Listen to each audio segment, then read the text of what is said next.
What began as an ordinary weekend sleepover ended in one of the most devastating crimes in modern British history, when 4 lives, including 3 children, were brutally taken in the quiet town of Killamarsh.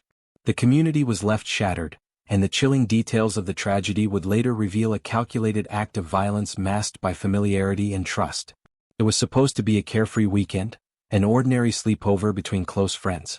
Lacey Bennett, just 11 years old, had invited her best friend Connie Gent over for the night. Lacey's brother John Paul, aged 13, and their mother Terry Harris, were all home at their quiet suburban house on Chandos Crescent in Killamarsh, Derbyshire. The evening had been light-hearted, filled with laughter, TV, and the innocent fun typical of children enjoying a rare, unsupervised gathering. Connie's parents had no reason to suspect anything unusual. After all, Terry was a trusted adult, and the Bennett children were like family. It was the kind of arrangement repeated across countless British households: warm, familiar, safe. But that night safety was an illusion. Inside the house lurked a quiet, monstrous danger: Damien Bendall, Terry's partner. On the surface, he was calm, even helpful, presenting himself as a stepfather figure to the children. But beneath the surface, his presence was deeply troubling. He had a history of violence, a past filled with warning signs that somehow hadn't prevented him from moving freely. Despite being on bail for a prior violent offense and monitored by probation services, Bendall was allowed to live in the same home as children. Few knew the full extent of his volatile temperament, not even those closest to him. And on that night something snapped. The details of what happened inside the house remain harrowing, almost ungraspable in their cruelty. Investigators later pieced together a chilling sequence of events that likely began sometime late at night or in the early hours of Sunday morning. The home, once filled with the sounds of children's voices, fell into a silence so heavy it could only mean one thing: something terrible had happened. No one outside the house heard screams or cries. No neighbors reported any disturbances. That silence was part of what made the horror so shocking. The murders had unfolded in near total quiet. Autopsy reports and forensic evidence would later show that the victims were attacked with a claw hammer. The force and rage used in the killings left no doubt about the perpetrator's intent. This was not a crime of passion. It was calculated, brutal, and sustained. One by one, the victims were bludgeoned. Terry Harris, a devoted mother, likely tried to defend her children. John Paul, at just 13, was athletic and full of life, but had no chance. Lacey, bright and bubbly, and her friend Connie, only 11, were the final targets. It is suspected that the children may have witnessed parts of the attack before they themselves were slain. The trauma they endured in those final moments is unspeakable, and for the investigators and first responders who later entered the house, unforgettable. What deepens the terror of the event is the degree of betrayal involved. Damien Bendall was not a stranger, not a home invader. He was someone the children knew. Someone who should have protected them. Someone who had shared meals with them, watched television beside them, maybe even tucked them in. That is what makes the killings so profoundly haunting. The destruction came not from outside, but from within the very circle of trust that children rely on to feel safe. After the murders, Bendall remained in the house for some time. His actions in the aftermath, including a chilling 999 call where he appeared disoriented and muttered that he had done something really bad, suggested a twisted awareness of what he had done. Yet even then there was no attempt to flee. No confession, no remorse. Just eerie calm and the walls of that home absorbing the horror. Unbeknownst to Connie Gent's parents, their daughter was no longer alive. They would later describe how they texted her that morning, expecting updates, cute selfies, or the usual chatter. But there was only silence. Hours passed and unease began to settle in. When they learned that something terrible had occurred at the house, that police had cordoned off the property, that bodies had been found, their world shattered instantly. The Bennett family, too, was decimated in one night. A mother, her son, and her daughter, all gone. Friends, neighbors, teachers, all left stunned, unable to process how such evil could take root in their quiet community. What made it worse was how preventable it may have been. Bendall was not an unknown risk. His record, his behavior, even his pending charges, all pointed to a dangerous man. Yet somehow, none of the warning systems kicked in strongly enough to stop him from living in a house with children. That question, how he slipped through the cracks, would come to dominate the national conversation later. But in those early hours after the massacre, only one thing mattered: for innocent lives were lost in an act of intimate, horrific violence. The night that began with snacks, sleepover games, and laughter ended in bloodshed so gruesome it would haunt the nation. The very walls that should have held joy instead bore witness to an unfathomable tragedy, and nothing in Killamarsh would ever be the same again. The 999 call came in at 7:26 a.m. on the morning of September 19, 2021. The voice on the other end was calm, eerily composed. Damien Bendall told the operator he had done something really bad. What emergency responders walked into just minutes later would remain etched in their memories forever. The house on Chandos Crescent appeared quiet from the outside, the typical look of a sleepy Sunday morning. But as officers entered, that illusion of normalcy shattered in an instant. Inside, the scene was nightmarish. The bodies of Terry Harris, her children John Paul and Lacey, and Lacey's friend Connie Gent lay scattered throughout the house. Each had suffered devastating head injuries inflicted with a claw hammer. There were no signs of a struggle loud enough to alert the neighbors, no forced entry, no cries for help that had been heard. Instead, there was the heavy, suffocating stillness of death and the overwhelming sense that something profoundly evil had occurred within those walls. The paramedics and police officers who first arrived tried to process the extent of the carnage. It wasn't just the brutality of the attack, it was the ages of the victims.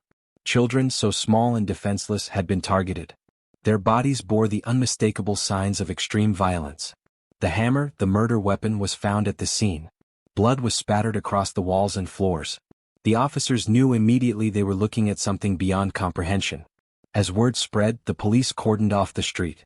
Forensics vans, crime scene investigators, and senior detectives descended upon the quiet cul-de-sac. Neighbors peered out from behind curtains, stunned.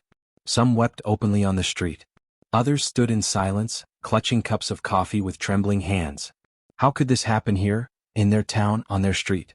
News outlets were quick to pick up the story, but in the beginning, few details were confirmed. The Derbyshire police issued a short statement. 4 people had been found dead, and a 31-year-old man had been arrested on suspicion of murder.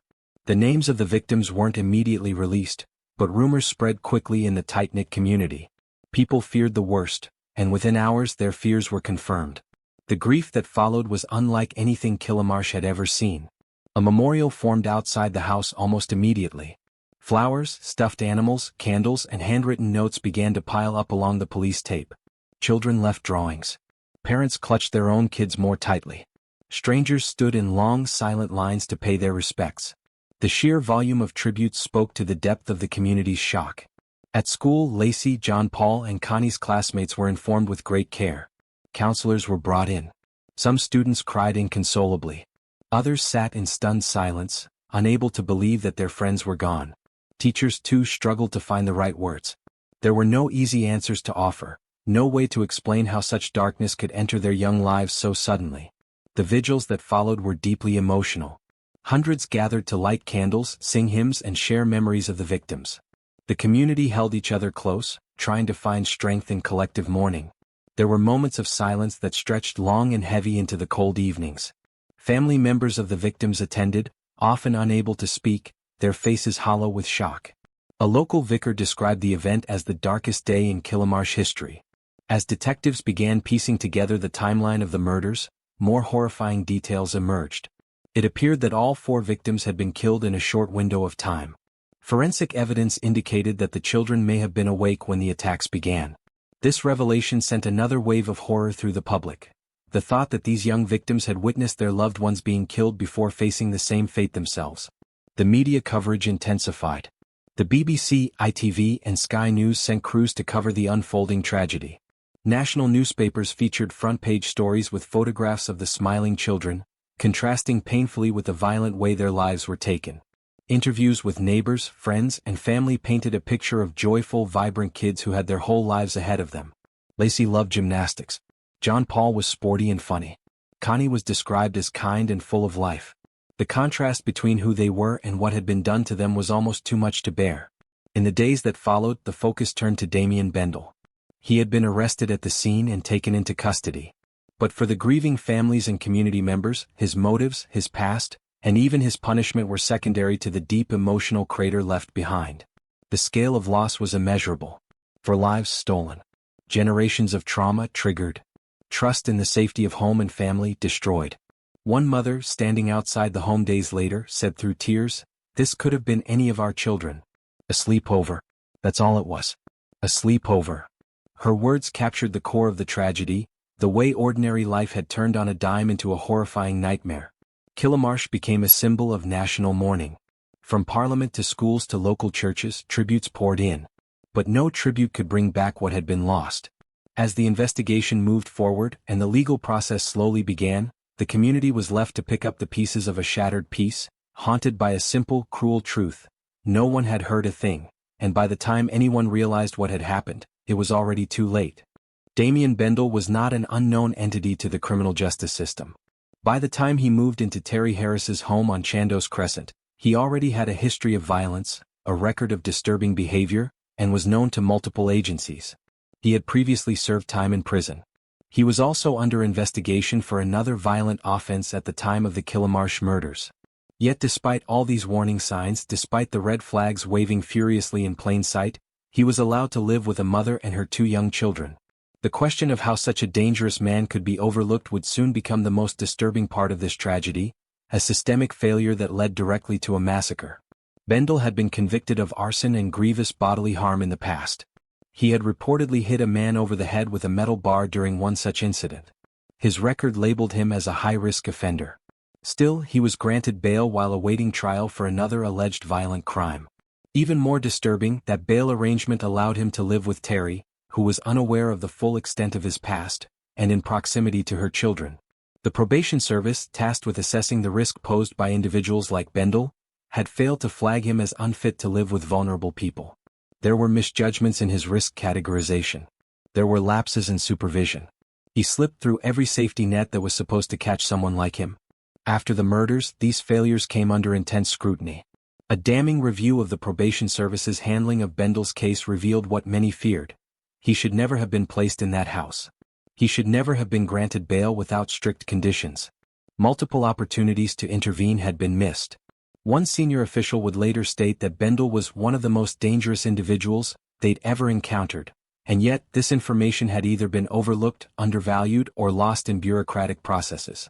Terry Harris likely did not know the full story. Bendall, like many abusers, kept his worst traits hidden beneath a surface of charm and manipulation. He was described by some acquaintances as quiet, polite, but those closest to him had witnessed his volatile moods and emotional outbursts. Neighbors had heard loud arguments from the house in the past. Some said they had seen signs that something wasn't right. But no one imagined what he was capable of. And no one in authority had made sure that people like Terry knew the danger she was living with. The justice system, unfortunately, is often reactive, not proactive.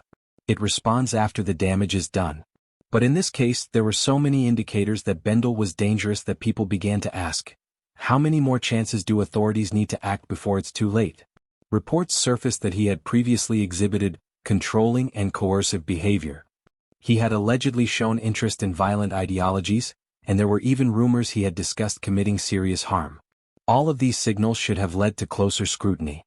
None did. Bendall's arrest and trial only deepened the horror. When he eventually admitted to the killings, there was no show of emotion. No remorse. He pleaded guilty to 4 counts of murder and even admitted to the rape of one of the children, Lacey Bennett. That revelation added another layer of unbearable pain to the already devastating case. The courtroom fell silent as the details were read aloud. Family members sobbed. Some left the room entirely. Others stared blankly, broken by what they were hearing. The judge described the crimes as cruelty beyond imagination, and sentenced Bendall to a whole life term, ensuring he would never be released. But for the victims' families, there was little comfort in justice that came too late. In the aftermath, the UK government pledged to investigate the failures that led to this preventable tragedy. Inquiries were launched into the probation system. New protocols were proposed for high-risk offenders.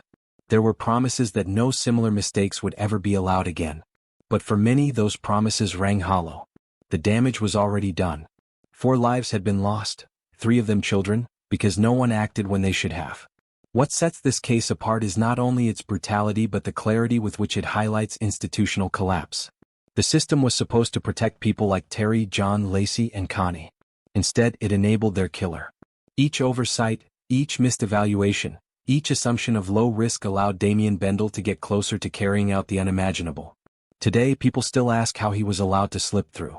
His name has become synonymous with a level of failure that goes beyond individual mistakes. It points to a broken structure, an infrastructure incapable of protecting the vulnerable when it matters most.